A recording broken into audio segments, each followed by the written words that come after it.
একদিন এক ধূর্ত শেয়াল জঙ্গলে ঘুরছিল।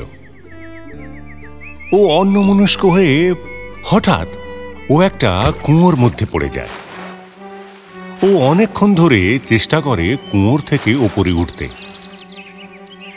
কিন্তু কিছুতেই উঠতে পারে না। ধূর্ত শেয়াল সুযোগ সন্ধান করতে থাকে। কিছুক্ষণ পর এক ছাগল জল খেতে ওই কুয়োর কাছে আসে। শেয়ালকে কুয়োর মধ্যে দেখে ছাগল ভাবে নিশ্চয়ই শেয়ালটা জল খেতে কুয়োয় নেমেছে। ও শেয়ালকে খুব আগ্রহের সাথে বলে, শেয়াল মশাই, আপনি কি আমাকে খাওয়ার জন্য একটু জল দেবেন? শেয়াল তখন উত্তরে বলে, আমার কথা শোনো বন্ধু, এই জলের মতো মিষ্টি আর সুস্বাদু জল আমি কখনো খাইনি।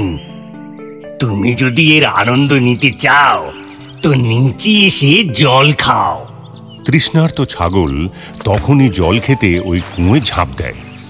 মুহূর্তের মধ্যে শেয়াল ছাগলের পিঠে পা রেখে কুয়ো থেকে উঠে আসে।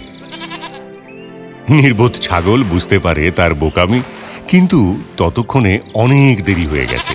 ও সাহায্যের জন্য শেয়ালের কাছে কাকুতি মিনতি করে, কিন্তু শেয়াল ওকে বলে, তুমি এত বোকা যে কুয়োয় লাফানোর আগে একবার ভাবলেও না কুয়ো থেকে কিভাবে উঠবে। ছাগলের বিষয়ে কোনো চিন্তা না করেই ধূর্ত শেয়াল জঙ্গলে ফিরে যায়। না ভেবে কোনো কাজ করা উচিত নয়।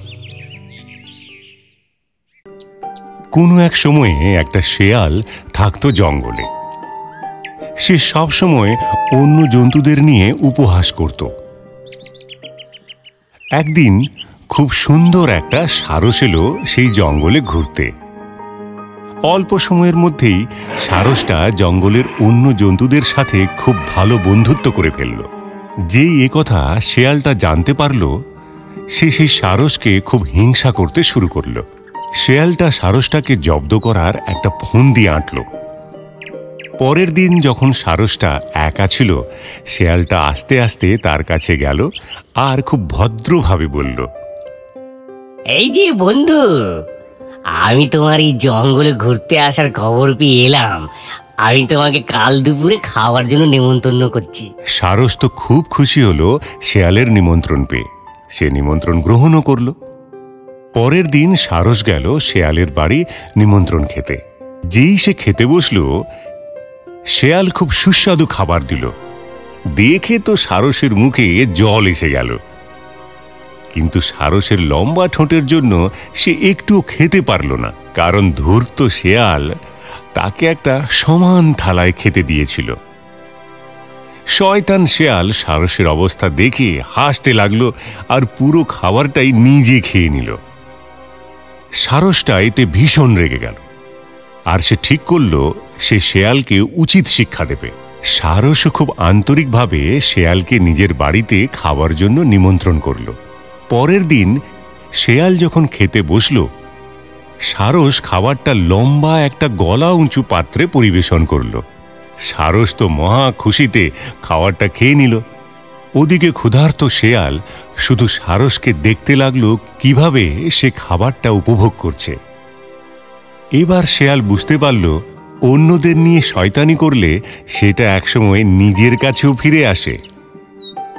তখন থেকে শেয়াল ঠিক করল আর কখনো কাউকে নিয়ে উপহাস করবে না। যেমন কর্ম তেমন ফল। একটা বড় গাছে একজোড়া চড়াই পাখি থাকত।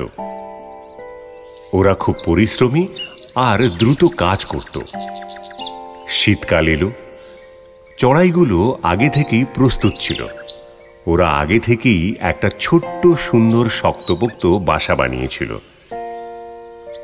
আর তাই দুজনেই খুব খুশি ছিল।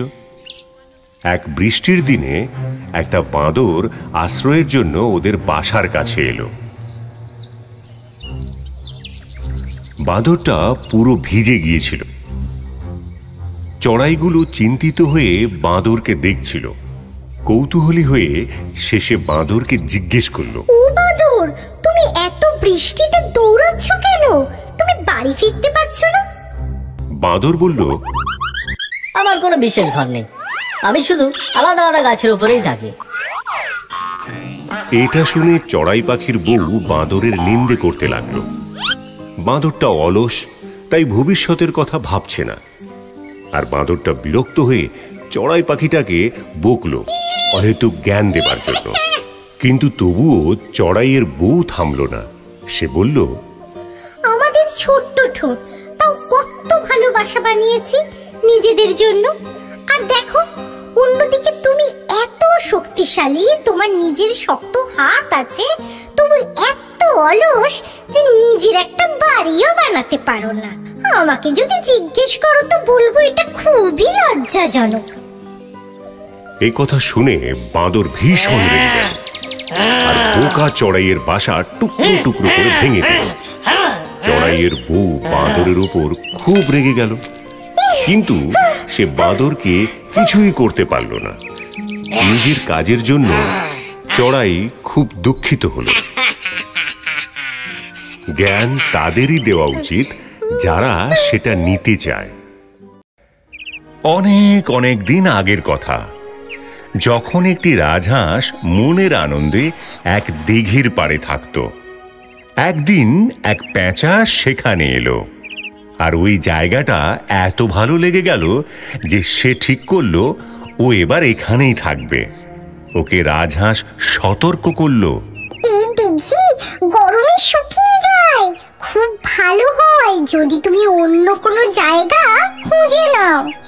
কিন্তু পেঁচাটির ওই জায়গাটি শান্ত আর মনোরম লাগে, তাই সেখানেই থেকে যায়। রাজহাঁসও খুব খুশি হয় নতুন বন্ধু পেয়ে। সময় বয়ে চলে। এরপর যখন গরমকাল আসে, ওই পেঁচাটির ওখানে সময় কাটানো খুব মুশকিল হয়ে পড়ে। শেষে পেঁচাটি নিজের ঘরে ফিরে যায়। ও নিজের বন্ধুকে বন্ধুত্বের জন্য এবং অতিথি সৎকারের জন্য ধন্যবাদ দিয়ে বিদায় জানায়।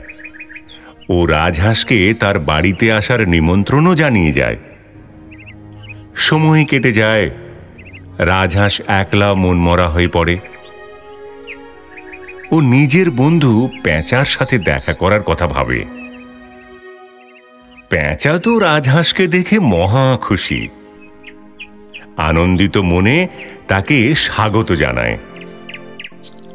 ও রাজহাঁসকে সুস্বাদু খাবার খেতে দেয়, আর একসাথে থেকে যায় দুজনে।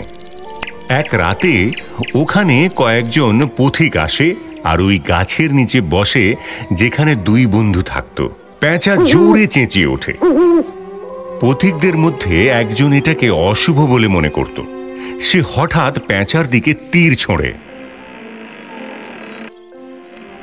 যেহেতু পেঁচা অন্ধকারে দেখতে পায়, তাই সে তীর থেকে নিজেকে বাঁচিয়ে নেয় আর বন্ধু রাজহাঁসকেও বাঁচায়। রাজহাঁস তখন পেঁচাকে অনেক ধন্যবাদ জানায়। এরপর পেঁচাকে বিদায় জানিয়ে নিজের জায়গায় ফিরে যায়, আর পেঁচা তার বাসায় থেকে যায়। কোনো এক সময়ে এক জঙ্গলে সব পশুরা মিলে এক সভায় তাদের রাজা সিংহকে নিয়ে আলোচনা করছিল। আজ আমরা এখানে সবাই একত্রিত হয়েছি কিভাবে আমরা রাজা সিংহের হাত থেকে রক্ষা পাবো সেটা আলোচনা করতে। ও আমাদের খুবই সমস্যায় ফেলছে। যখনই ওর খিদে পাচ্ছে তখনই আমাদের আত্মীয় পরিজনদেরকে মেরে খেয়ে ফেলছে। আমরা প্রায় প্রত্যেক দিনই আমাদের পরিজনদের হারাচ্ছি। আমাদের এই সিংহ থেকে মুক্তি চাই, কিন্তু কিভাবে? বন্ধুরা, আমার মাথায় একটা বুদ্ধি এসছে। তখন সবাই মিলে পশুরাজের কাছে গেল তাদের প্রস্তাব নিয়ে। পশুরাজ তখন নিজের গুহায় রাজকীয় আহার করছিলেন। সব পশুরা সেখানে গিয়ে নতমস্তকে পশুরাজকে সম্মান জানিয়ে দাঁড়ালো। কি জন্য তোমরা আমার কাছে এসছো? দল বেঁধে এসছো কেন সবাই? হ্যাঁ প্রভু, আপনার কাছে একটা প্রস্তাব এনেছি। আপনাকে আর স্বীকার করতে হবে না। রোজ পালা করে একটা করে পশু পাঠাবো আমরা।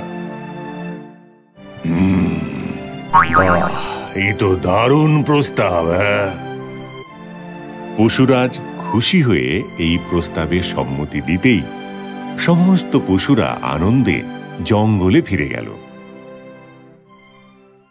সুপ্রভাত। আজ পশুরাজের কাছে যাওয়ার জন্য খরগোশের পালা। খরগোশ তো খুব মুষড়ে পড়ল। সে মরতে চায় না এখন। সে চিন্তা করতে করতে একটা ফন্দি আঁটল। তারপর সিংহের গুহায় পৌঁছল। সিংহ তো তখন খরগোশের দেরি দেখে ভীষণ রাগে পায়চারি করছিল।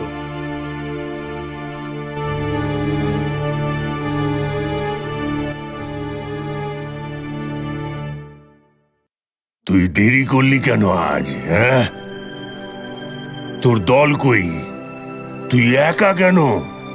একটা খরগোশে আমার জল খাওয়ারও হবে না। তুই কি আমার সাথে মজা করছিস?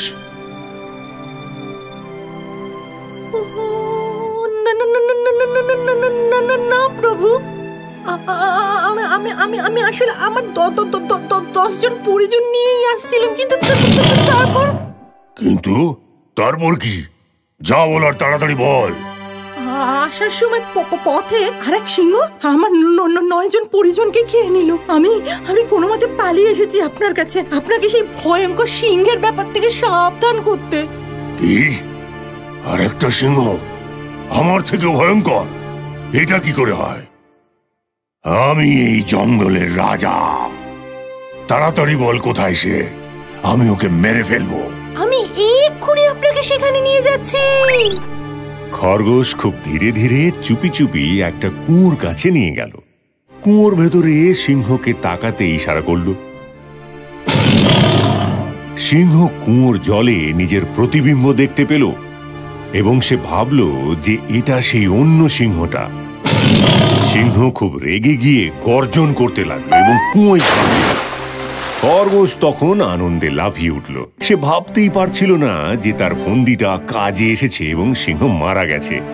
সে খুব জোরে চিৎকার করতে বনের বাকি পশুরা আড়াল থেকে বেরিয়ে এলো আর সবাই মিলে আনন্দ করতে লাগলো তাকে নিয়ে।